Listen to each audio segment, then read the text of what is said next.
Now for the show that's truly too hot to handle. It's The Melting Pat, and it starts right now.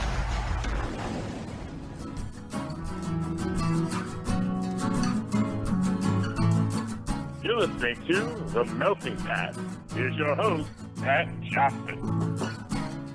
Well, thank you, Jerome. Hello, my friends. Welcome to the show, The Melting Pat. Thank you for being here. Patrons, you already got a bonus today. You got a double update on people being gross, people who have money being gross, and hopefully not getting away with it. So, if you want that and other bonus things and to see me, I'm not wearing a headband today because I forgot. It's in my pocket, I think. I just didn't put it on. Wait, is it in my pocket? Maybe I forgot it. Nope, here it is. It's right here. My Ukraine headband. I did not put it on because I forgot. So, damn it, coin already. We're not even, I don't even think we're 2 minutes in here. So anyway, there we go. So you got about a 20-minute bonus, and you got to watch me buy the song for today. Which last night saved my life. We're going to get to that in a second. Yeah, sign up for the Patreon. Patreon.com/TheMeltingPat. It's $5 a month. What's coming on the show today, Pat, other than the song? Well, we're going to settle a debate on some ready-to-eat treats. How's that Tim and I had years ago on this very program? We are going to talk about Puerto Rican Day. We got to see some people. We got to go and spend some time at a wonderful festival in our hometown, my hometown, where we met each other. How about that? And then there's some HBO Max news that is really disappointing. It just keeps getting worse. And then we'll do some baseball to wrap the show, and that will be that for today. But first things first, do I have anything to tell you before? I'll do it at the end. So now, yes, first things first, we have a new song from our friends Last Night Saved My Life. They have a new EP out. It is called The Color Infinite Part 2. I thought about trying to get him on the show, and then I realized how much time I don't have to do that. So sorry, dudes. Maybe in a few weeks you can come back. We'll play another song, and we can chat about it. But until then, go get their EP. Again, The Color Infinite Part 2. And this song is, I just said his name out loud, and I don't have, featuring, oh crap, hold on, I got it. It's Joe Taylor. Featuring Joe Taylor, right? Is it going to come up? Yes, there it is. Thank you. I had to play it again in my headphones. I didn't want to forget. So lastnightsavedmylife.com is where you find them. And if that's wrong, well, I'm a dope, and I don't write things down. And they're longtime friends of the show. So all of that information is for sure in the show notes. But there you go. Yeah, that is right, isn't it? Yeah, all right. Anyway, this song, Jesus. Last Night Saved My Life, the new EP, The Color Infinite Part 2. This song is featuring Joe Taylor. It's called Another Brick. It's The Melting Pat. We're coming right back.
And there you have it, our friends. Last Night Saved My Life featuring Joe Taylor. That song, another brick from their new EP, The Color Infinite Part 2, lastnightsavedmylife.com for more from them. Thank you, my friends, for that. It's the Melting Pat. Welcome back. Thank you. Yes, that was fun. A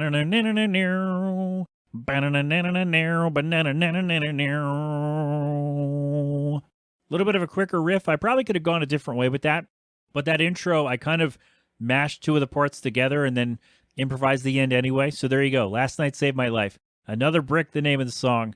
The Color Infinite Part 2. Go get it where you get your tunes. Tell them I sent you. If you follow them on the social places, it's Last Night Saved, I think most places. And tell them I sent you, and they might actually know who I am. So there you go. Does that work for you? No? All right. Anyway, on with the rest of the show. Thanks, dudes, for the song, for the love, for the feature, for saying, yeah, play our stuff, and we'll have to get you on the show soon. All right? Great. Does that work for anybody? Doesn't work for me lately, but it might work if we try later. So there we go. All righty. So let's start. Start. We've been here for like a half hour if you're a patron. First thing I want to talk about today before we dive into like things that happened recently is, it's based on something that happened recently. So I want to settle a debate. A few years ago, Tim Donnelly came back on his program, and we talked about bagel bites versus pizza rolls, right? Frozen bagel bites, the little bagel things with cheese and or pepperoni or whatever on them, and pizza rolls, little pizza pocket, have the thing in there, right? And I don't know if I made this a question for everyone, but I know that I've talked about it publicly, and many people were, and especially since that episode came out, many people were mad at us when both of us chose bagel bites in the debate here of bagel bites versus pizza rolls, which one is better? And we both went with bagel bites, and a lot of people were very upset with us. And that was like 2016, I think. And I saw the other day I don't know how this came into my feed, but I saw like people talking about pizza rolls and having to, like, oh, you have to cook them this way. Like, you have to do this. You have to like drizzle them in olive oil, and you have to turn them over, like bake them and turn them over, and you have to do, sprinkle some of this on it or whatever. And that really tells me that Tim and I were right, that bagel bites are better. Because how do you cook bagel bites to make them taste good? You just heat them up. Microwave, toaster, real oven, air fryer, I guess. I don't have one of those, but I'm guessing you could use an air fryer for this purpose. What else do you use it for other than, I don't know. But that tells me that we were right, that bagel bites are better than pizza rolls. Because if you have to add flavor, meaning like olive oil or drizzle whatever on it, or if you have to take multiple steps in your cooking process for a product that really at its core just needs to be heated, if you have to take steps to make that taste better, it means that the food is not good enough to stand on its own, which definitively tips the scale in favor of bagel bites. So, we debate hot dog sandwich. It's not a sandwich, but we can debate that all you want. But I think in this case, I think it's that the hot dog sandwich debate's over, but I still like having fun with the question. But in terms of bagel bites and pizza rolls, the debate's over. It's bagel bites, handily. Not even close. Because you don't have to do anything to bagel bites to make them taste good. They're going to taste like bagel bites. They're going to taste good. I mean, they're going to be, you can debate whether you like them or not, but the fact that you don't have to add anything or do anything special cooking-wise or prep-wise to bagel bites, but so many people have been saying lately that you have to do this, this, and this to make the pizza rolls actually taste good. That means they're not good enough out of the box. And that means bagel bites are better. So there you go. We solved it. It's over. Good job, everyone. And if you're still picking pizza rolls, I understand you're allowed to do that. But, just know that the fact that you have to add stuff to them to enhance their flavor means they're not as good as bagel bites because you don't have to do that. So there you go. Debate's over. Bagel bites are better than pizza rolls. I don't know. You're wrong if you say otherwise. How about that? Can we take a hard line on this? I think we can, right? We've definitively proven it. So there you go. Tim, come back on the show soon. Would love to have you. If we can carve out some time, I'd love to have you. All right. Speaking of great food, we went to Puerto Rican Day. So every summer, good old Bristol, PA they have a number of festivals. It's right on the river if you don't know. And so down at the wharf in a little spot called Lions Park, that's what it's called. And there's a big lion. We didn't make it over to the lion. We were going to get a picture of the kid on the lion, but didn't work out. Next time. So every summer they have these cultural festivals. You know, Celtic Day, Puerto Rican Day, Italian Day. That's probably one I'm missing. Whatever it is. Anyway, so we try to go to one of these every year. And then Bristol Day maybe. But we try to go to at least Puerto Rican Day because I consider myself, thank you, Phil, an honorary Puerto Rican because I've been friends, one of my best friends. Phil's been on the show. Phil and Joel have been on the show for Wrestling Talk. And Phil and I have been friends for, 30 years or so. And so I've always been like at his, whatever the family event is, 9 times out of 10, I was there. So often that a lot of people in his family ask me how I'm related to them because, well, I'm just around. Like I've just always been there, right? And so I consider myself an honorary Puerto Rican because then I can kind of validate this in my own head when I go there and I'm treated like family by almost everyone who I see, right? Not almost everyone, that's an exaggeration, but I feel the love when I go there. Even if I haven't lived there in a decade, I feel the love when I go back, and it's great. So we get to go hear the great music, we get to see friends, we get to eat rice and beans platters, and really it's great. So we got to bring the kid, Jill's dad took us, and it was funny because he was talking about coming over to see the kid, and we were like, well, then we'd have to like clean the house and, entertain them while they're here. And so Jill was like, hey, we want to go to Bristol to Puerto Rican Day. Will you take us? And then we can hang out. And she's like, yes. Or he's like, yeah, let's do that. That works. So they came and got us. Thank you very much. And he took us so we just go. The line was super long when we got there and they were hungry. So we're like, yeah, we'll go to the great King George, the oldest place in town. Maybe, I don't know if that's true, but it's a big restaurant that's right on the corner there. So we go in, we have lunch there, and the kid enjoyed himself. They brought him fruit for some reason. I don't know if somebody paid for that, but then, of course, he got his chicken fingers or something. And shout out, by the way, I had a chicken Caesar salad, and it was goddamn delicious. Like, that's all we wanted. We ate small when we got there because we knew we were going to go have a big rice and beans and pork platter or whatever. And so we just got, like, salads, right? And, like, the chicken Caesar salad that I had was delicious. I don't think about salad as like a huge thing, but this was like exactly what I needed in the moment, and it tasted great. So shout out to the King George. So the kid got to run around on a carpeted spot because we don't have any carpet. So he enjoyed that. He enjoyed looking up at the chandelier. He enjoyed the old paintings on the wall. He tried to run up the stairs. He got to run around on some real grass at the park. And, we took pictures, whatever. We saw some people. They loved him. Everyone loves this kid because they don't have to deal with him in the middle of the night. But anyway, come hang out. Give me a break. Sound good? Great. Thanks. He ran around. He took a tumble. He scraped his knee. Was not fazed. Just got up and kept running. He's not my kid. There's no way he would not be fazed by this if he was my kid. But, yeah, I don't know. But it was really fun. Like, it was great. We all had a great time. He behaved himself and then fell asleep eventually on the way home. So it all worked out. Can't wait for Bristol Day. He'll be a little older, and I don't know. Will that be better? Is he going to be better? I don't know. But anyway, Puerto Rican Day was great. Thanks everybody thanks to Jill's dad for taking us and everybody who said the kid, oh, he's so precious. Thanks. Come hang out with him when he wakes up at midnight. It was great. We had a great time. There's your food. Mom, you're going to be hungry, I know. Maybe not for bagel bites or pizza rolls, but for rice and beans. So, my bad. My mom has really complained about that, by the way. Not complained, but she said, hey, you talked about food a couple episodes in a row, and I've been hungry. So, there you go, Mom. You're welcome. All right, let's get off the food. Let's talk about some streaming stuff. So, I had a second streaming service thing that I actually shifted to the newsletter that'll come out at the end of the month because I wasn't going to work on the show, and that took out my segue, so that's fine.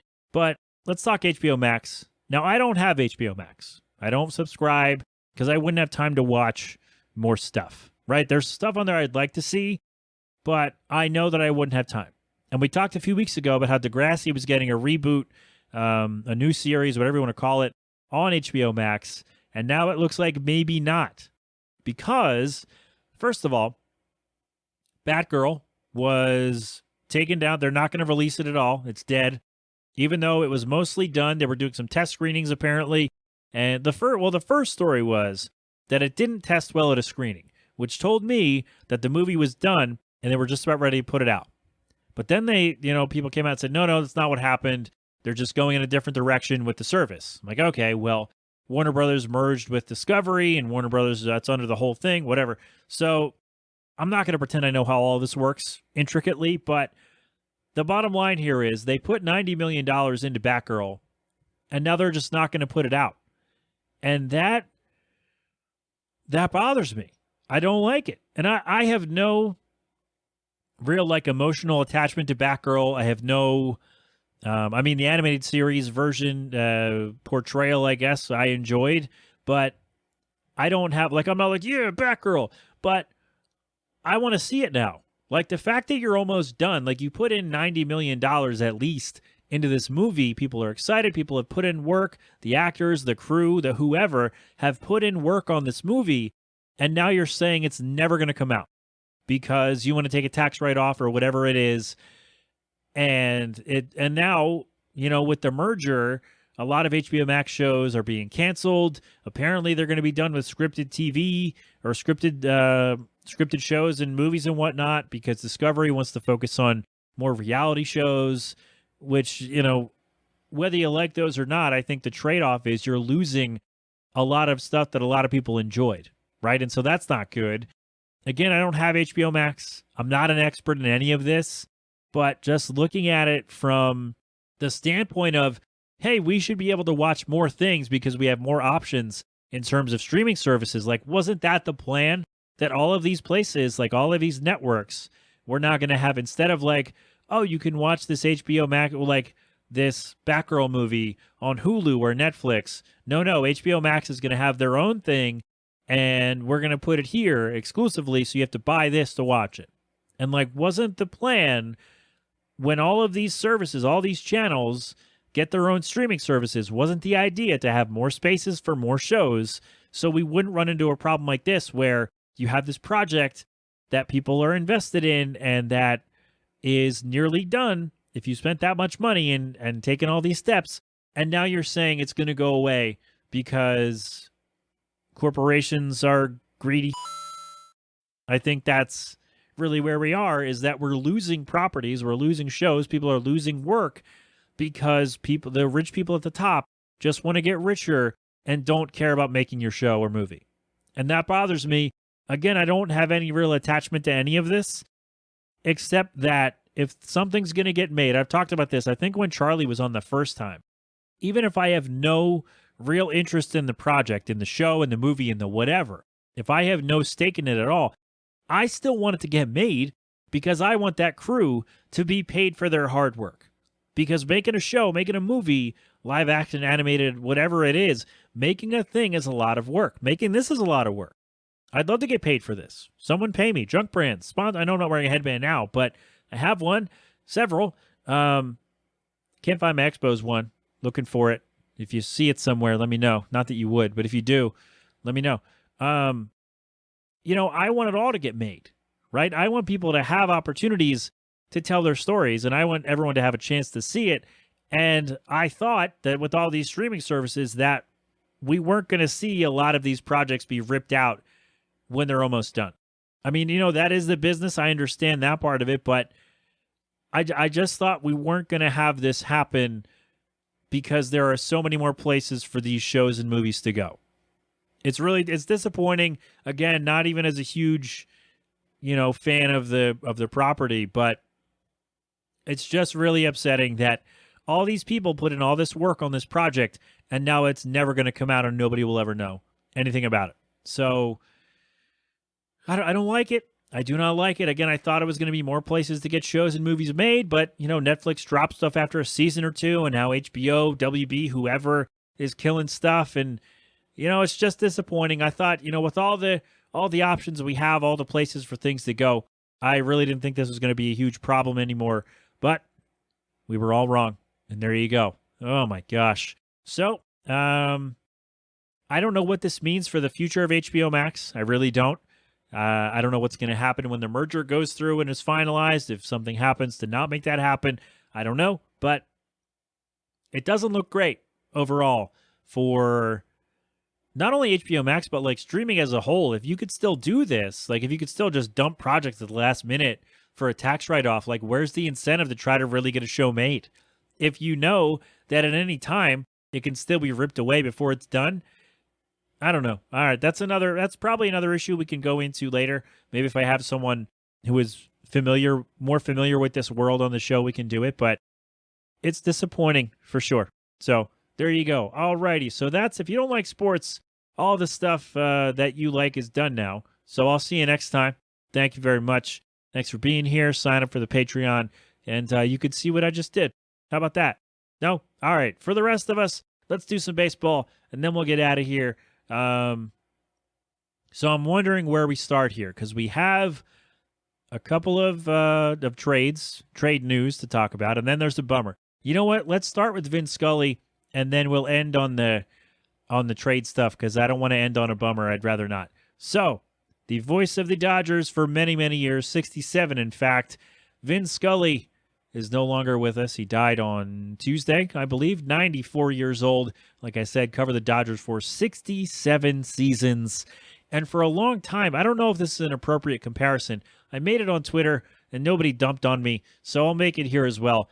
I feel like for a lot of people, a lot of Dodgers fans, a lot of even like West Coast baseball fans, Vin Scully was almost like a family friend. Almost like, he was the constant, right? You would hear him on nights. He was often, if you listen to baseball on the radio, wherever, he was often the last voice you heard before you went to sleep. The guy's storytelling was incredible. I'm going to try to find a clip to share in the show notes.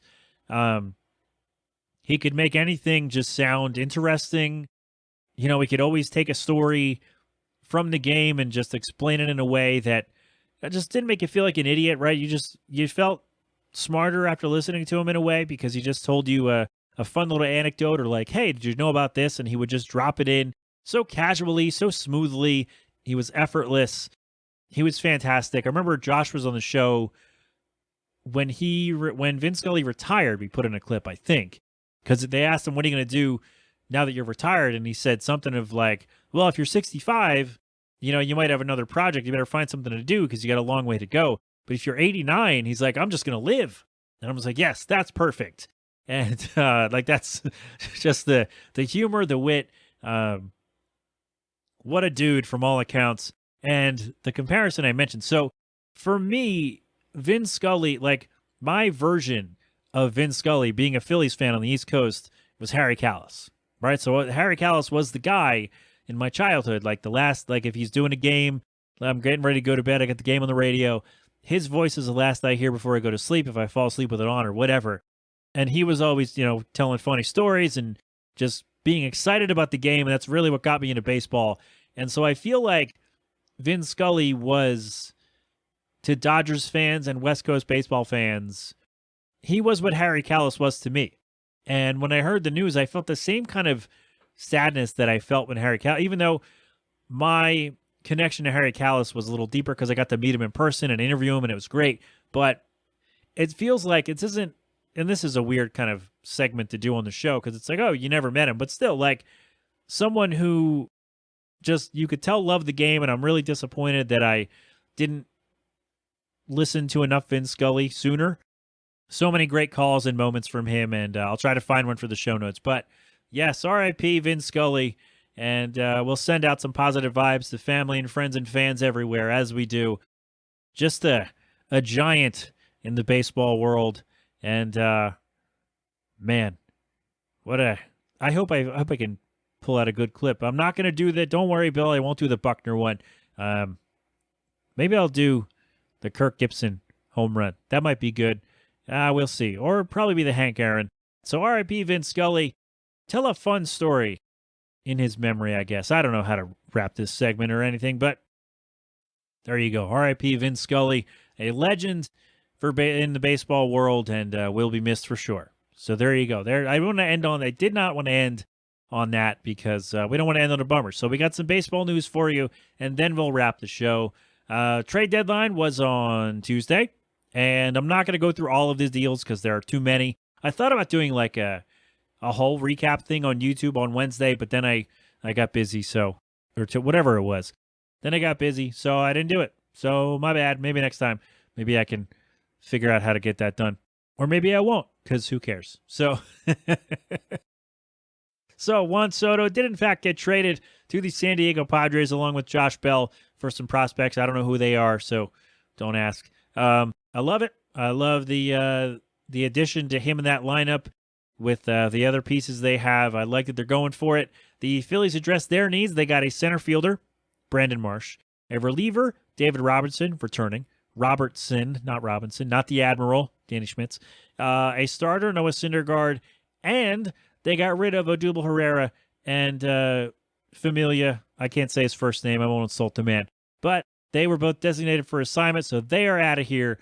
So really, I mean, yeah, they didn't get, they weren't in on Juan Soto. They didn't get the guys from the Athletics who went to the Yankees, Frankie Montas and Lou Trevino. They didn't get Laureano from the Athletics or anything like that, but they made their upgrades and addition by subtraction, so I like it. I'm a fan. I like the moves. I like that the Mariners got Luis Castillo from the Reds, basically saying, hey, we're going for it. I like that the Padres and the Mariners, two teams, by the way, who have never won the World Series. Are they the only teams who have never won the World Series, or is maybe the Brewers are the other one? Hold on. Who has never won the World Series? Yeah, Rangers, Brewers, Mariners, Padres, Rockies, and Rays. Okay. So I don't know why I left out the Rockies. But, so yes, the Padres and the Mariners have never won the World Series. The Mariners have never even been to that's what I was thinking of. The Mariners have never even been to the World Series. So I like that they're going for it. I like that they're pushing all their chips to the middle here, as it were. And they're saying, you know what? This is our time. We have a window. We're going to do it. And if the Phillies can't make it, then give me San Diego and Seattle in the World Series. That's what I want. I haven't looked at any other things, but in terms of what teams did at the deadline and teams that are going to go for it, give me the Mariners and the Padres. If obviously the Phillies don't make it, give me a Seattle-San Diego World Series. I would love it. Networks would hate it. I don't care about them. As a fan, either way, you get a team that's never won the World Series, and you get guys like Juan Soto, Julio Rodriguez, Luis Castillo, and I don't know why I'm blanking on other players, but the point is, you get a team that's never won the World Series. You have two of them who have now put themselves in position to make a run, and I love it. So there you go. That's your baseball. NFL training camps have started. I never in my life have cared about preseason football or training camp or anything like that. So if you're excited, good luck to your team, I guess. Let me know when the games start counting. And then we'll have Jill make picks on Facebook again, and we'll see how well she does knowing nothing about the NFL. It's going to be fun. So there you go. That is our show. We're done. We made it. So we closed all the things. We're good. We're good to go. Thank you for listening. Thank you to Last Night Saved My Life. Thank you. Thanks if you sign up for the newsletter. Thank you for that. The link will be in the show notes. Every month I'll send you a little extra me in your inbox and just basically some extra stories, some extra stuff, and all the music that we've played here over the month and all that. So just little way to stay connected with me and sign up for the Patreon. See what I look like right now with my shiny forehead and messy hair. It's really hot down here. It's fine. $5 a month, and then you can make some requests. I'll try to get that Linktree stuff integrated soon, and that'll be that. All right? Thanks for being here. I think we're good, right? G11 Special Sauce with cold beverage. They'll play us out as they always do. Philadelphonic.com for more from them. Let's see, themeltingpat.com for all of my stuff. It's all up there. There's a network tab. Find out what's going on around the store here, I guess. It's a weird way to say that, but what lurks behind Podcast Zero? Wilhelm, is the Lost podcast back? I don't think so, but go check out the network tab and you'll see what's going on. Does that sound good? Great. Awesome. We're done. Again, thanks to Last Night Saved My Life. The Color Infinite Part 2, their new EP. It is available now, so go get it. Tell them I sent you, and they'll probably know who I am. All right? So there you go. Sign up for all the things with me, and we'll be good. Okay? All right? Great. We are good. I hope so. This has been an 8 Boiling production. Until next time, my friends, have fun. Be safe. Thank a veteran. Wash your hands. Wear your mask. Get vaccinated and boosted when you can. And of course, don't do anything I wouldn't do. That's all, right? Thank you so much. You've been inside the Melting Pat. Just don't be dumb. Have a great day. Have a great week. I'll talk to you next time. Go crap open a cold one.